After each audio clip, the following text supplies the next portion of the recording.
हा आपला आजचा शेवटचा व्हिडिओ आहे.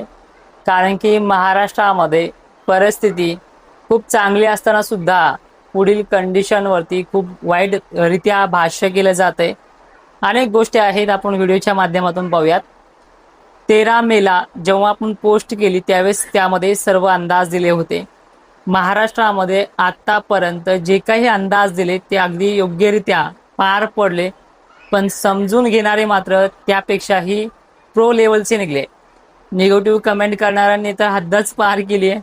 स्वतःची प्रोफाईल लॉक करून कमेंट करण्याचं काम चालू आहे. म्हणजे थोडेफार पैशासाठी काही लोक मुद्दामून नवीन फॉलोअर्स जेव्हा वाढत होते त्यावेळेस त्यांच्यावरची इम्प्रेशन डाऊन झालं पाहिजे म्हणून कमेंट बॉक्समध्ये घाण केली पाहिजे, आशा हेतून आले आहे.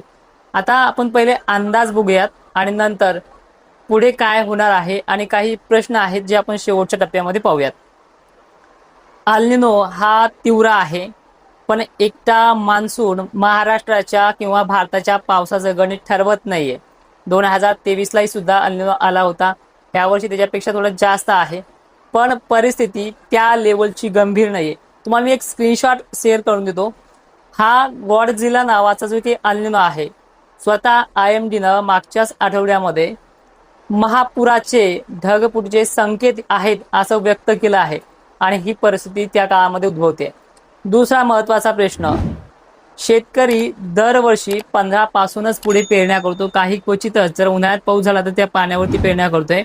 पण अशी सुद्धा वेळ ती चांगल्या पावसाळ्यामध्ये सुद्धा की आपण पंढरपूरची यात्रा मागे फिरेपर्यंतही आपल्या कधी कधी पेरण्या होत नाही.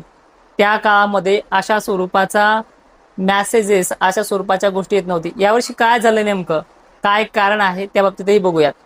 मित्रांनो, पेरण्या 20 तारखेपासून पुढे सुखरूप पार पडतील अशी पद्धत आहे.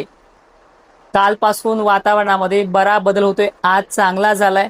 विदर्भ मराठवाड्याला सर्वाधिक कमी पाऊस सांगितला होता.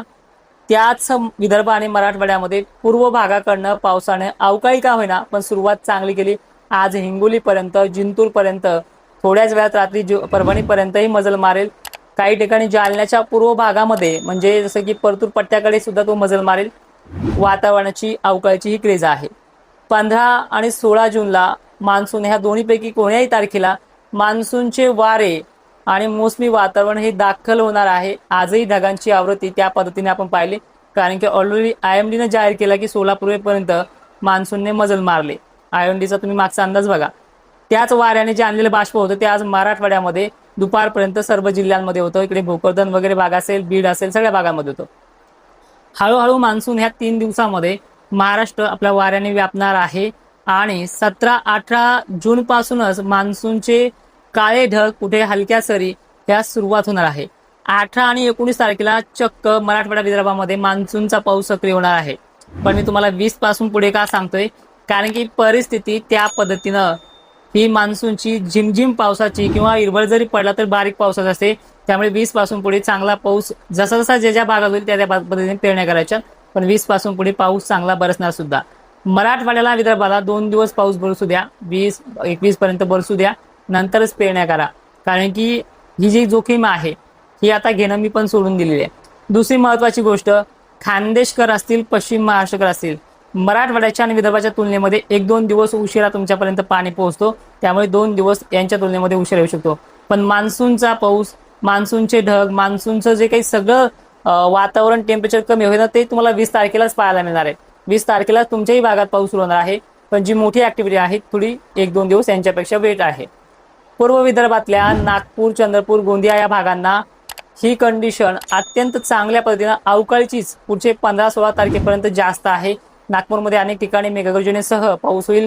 100% भाग तो घेणार नाही, हे मी त्याही व्हिडिओत म्हणलं होतो आणि ह्याही व्हिडिओत सांगतोय. दुसरी महत्त्वाची गोष्ट, अनेक माध्यमांनी अक्षरशः दुष्काळ जाहीरच करून टाकलाय. आजचा हद्दपार झाले या 2 दिवसामध्ये. ठीक आहे, मग दुष्काळ आहे म्हणल्यावर तुम्ही दुबार पेरणीची वेळ येऊ देणार नाही असं तुमचं प्रत्येक व्हिडिओमध्ये वाक्य आहे आणि अजूनही राहतं. तर मग तुम्ही काय करणार आहे दुष्काळामध्ये? स्वतः पेरून काय धार मारणार आहे का? त्यामुळे म्हणतो, जर दुष्काळ आहे तर मग तुम्ही पेरता कशाला? 20 जून पुढच्या पुढे जो पाऊस चांगल्या पद्धतीने येणार आहे मग तुम्ही पेरता कशाला? कारण की मी सुद्धा आज या 2 दिवसाच्या वातावरणामध्ये बकाडी होतं, आज तरी ढग गेलेत. पण ह्या 2 दिवसाच्या वातावरणामध्ये तुमची जी मानसिकता आहे ती स्थिर नाहीये. कारण की जर तुम्ही पेरण्या केल्या 22च्या पुढे 20च्या पुढे, तर पुन्हा जुलैमध्ये खंड असतो, तो दरवर्षी असतो. हा पश्चिम महाराष्ट्राला असतो, खानदेशला असतो, मराठवाड्याला असतो, विदर्भाला असतो. गेल्या वर्षी सुद्धा अनेक भागांमध्ये पिकं सुकून करपायची वेळ आली होती. चांगला पावसाळा असताना सुद्धा मे महिन्यामध्ये विहिरीला पाणी आलं होतं. इतका चांगला पावसाळा सुद्धा हे खंड अनिश्चित पुढे असतातच जुलै महिन्यामध्ये सुद्धा. तर मग त्यावेळेस सुद्धा तुमच्या ह्या निगेटिव्ह पॉझिटिव्ह तुम्ही तर पाऊस चांगले बरा म्हणले होते, दुष्काळ नाही म्हणले होते, मग काय झालं? ह्याच कमेंटमुळे मी आत्ताच माघार घेतोय. त्यामुळे परिस्थिती जी आहे जून आणि जुलै कधीच ठरवत नाही. कोणताच विभाग असा नाहीये की जून मान्सूनचा जो काही पाऊस असतो तो विहिरीला पाणी आणतो जून जुलैमध्ये. परतीच्याच पावसामध्ये पश्चिम महाराष्ट्र, खानदेश, मराठवाडा, विदर्भ हा विहिरीला पाणी आणत असतो.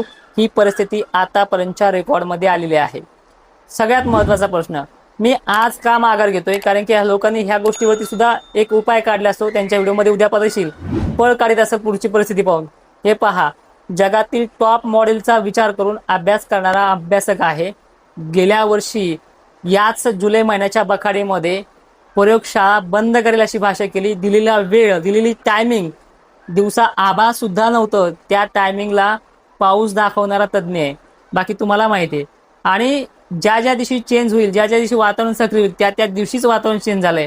तुम्ही किती आटापिटा करा. 20 तारखेला 20 जूनच्या पुढे तुमच्या पेरण्या सुखरूप पार पडतील. चांगला 7-8 दिवस तो पाऊस एकसारखा राहील.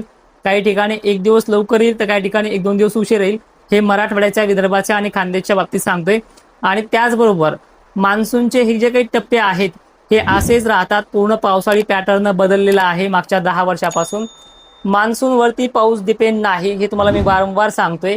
IMD आहे, WD आहे, IMJO आहे, त्याच पद्धतीनं IOD सिस्टम आहे, यावरती सुद्धा डिपेंड असतो. जर मान्सूनचाच पाऊस महाराष्ट्रात पडत असेल तर उन्हाळ्यात पडणारे पाऊस, दिवाळीनंतर पाऊस हे मान्सूनचे नसतात, हे तुम्हालाही मान्य आहे.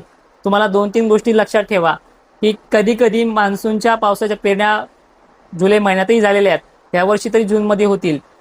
त्यानंतर कधी कधी असे पण काळ आलेले आहेत पिके करपेपर्यंत, पण लगेचच पाऊस पिकं वाचून जायच्या टायमालाच लगे आगमन झालेले. असा काळ 2023ला होता. 1972 पेक्षाही खतरनाक साल सांगतात. 1950 इतका भयंकर दुष्काळ आहे.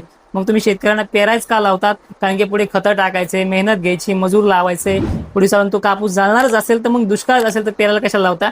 त्यामुळे मी आज माघार घेतोय. तुम्हाला पेरायलाच लावत नाही. तुम्ही पेरा किंवा तसंच शेत ठेवा, काही घेणं देणं नाही. आजपासून आपल्या हे जे काही तोडका हवामान अंदाज प्रयोगशाळा आहे, महाराष्ट्राच्या बाबतीत फक्त आपले अंदाज बंद राहतील इथून पुढे. आणि परत तुम्ही म्हणताल की 2-3 दिवसांनी परत हा व्हिडिओ सुरू केल, तर नाही. कारण की हे जे काही टेन्शन आहे, वारंवार जे काही टॉर्चर येत आहे, हे बरोबर नाहीये. मी निगेटिव्ह कमेंटला पाहून थांबलेलं नाही, पण तुम्हाला सुद्धा माहिती आहे की पॉझिटिव्ह कमेंट करणारे सुद्धा यामध्ये वारंवार विचारतात की पेरणी कधी होईल.